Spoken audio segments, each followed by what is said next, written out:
In this section, we will discuss transplant immunology. In this section, we will cover transplant immunology. So for the boards, these are the things you need to know. Types of transplants, transplant rejection. So let's go over types of transplant. An allograft is a transplant between genetically different humans. These are the usual types of transplants that you see. You take a kidney out of one person, you put it into another person. That's an allograft. These usually require lifelong immunosuppressive therapy because of differences, self versus non-self, again, immune systems recognizing different proteins, and we'll get into that a little bit later with rejection. But allografts between genetically different humans. Autografts are transplants using self tissues. You take skin from one part of the body and you put it onto the other part of the body. For example, since it's self protein, of course, requires no immunosuppressive therapy. Syngeneic grafts are transplants between identical twins. This would be similar to which of the following? Allografts or autografts?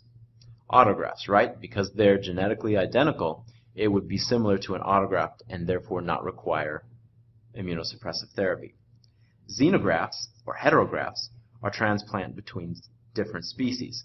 Now, we've tried this in a lot of different organs with a lot of different species, monkeys, pigs, hearts, lungs, kidneys, you name it. The ones that we found to be successful, in fact, the only ones that we found to be able to work, are avascular, acellular materials. So think of heart valves, right? We can use pig heart valves.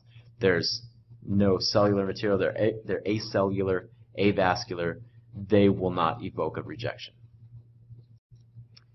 So graft rejection, remember that the most important cell involved, for the most part, is the CD4 T helper cell. There's an exception to that, and we'll get to it.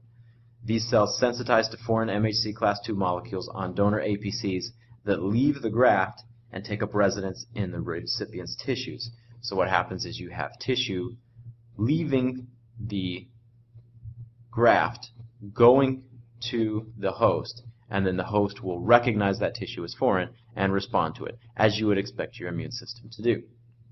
First set and second set rejection refer to observations that were made early on in transplant immunology that indicated that if you took tissue from one animal, put it on another, it would get rejected. If you took tissue from the same animal, put it on the same recipient, it would get rejected faster. So that just indicated that this was some type of memory-specific type of response. Again, going back to the notion that the important cell that's involved here is the CD4 T helper cell.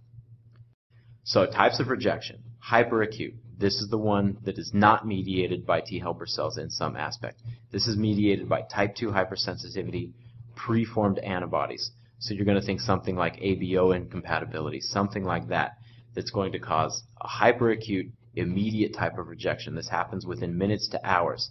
Complement and platelet-mediated destruction, just like we've talked about with type 2 hypersensitivity, always results in graft loss, and basically the surgeons can see this happening on the table, and if they can see this start to happen, then they'll remove that tissue because it's just going to be destroyed. So again, hyperacute, very fast, type 2 hypersensitivity, preformed antibodies.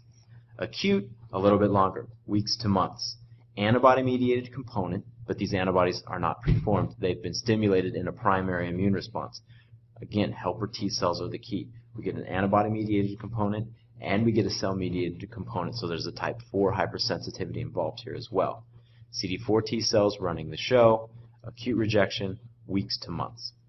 Chronic is months to years. Again, the CD4 T helper cell is involved. We get type 4 hypersensitivity, and we get a type 3 hypersensitivity in this case. So this is not the same as hyperacute or acute. This is an immune complex type of picture. Chronic, it takes longer, months to years. In both acute and chronic, we can treat those and have moderate success in being able to salvage the transplanted organ. Graft versus host disease is kind of a twist on rejection. Instead of the host killing the donor tissue, we have donor tissue killing the host. How does this happen? Well, think about a bone marrow transplant.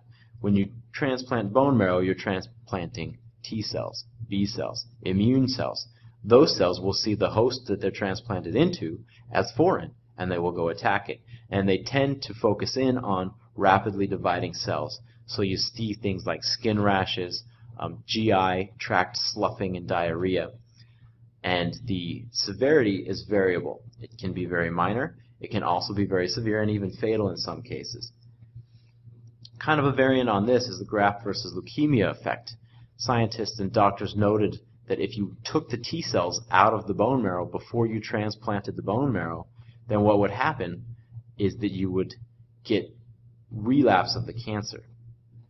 Why is that important? It seems that the T cells are involved in attacking the cancer cells that are left over at the time of the bone marrow. With the bone marrow transplant, remember, you get irradiation and chemotherapy, but there's always going to be some residual cancer cells, and it appears that the T cells from the donor actually play a role in killing those cells off. So an interesting effect there that we see, graft versus leukemia effect. So here, just to kind of recap and have transplantation pearl slide. HLA match for compatibility. Remember, we look at 3 of the MHC alleles. We look at the A, the B, and the DR. So there's 6 total alleles that we're looking at, 2A, 2B, 2DR. Remember the different types of rejection. Hyperacute, very fast, preformed antibodies. Acute, weeks to months, cellular component. Chronic, cellular and immune complex components, months to years.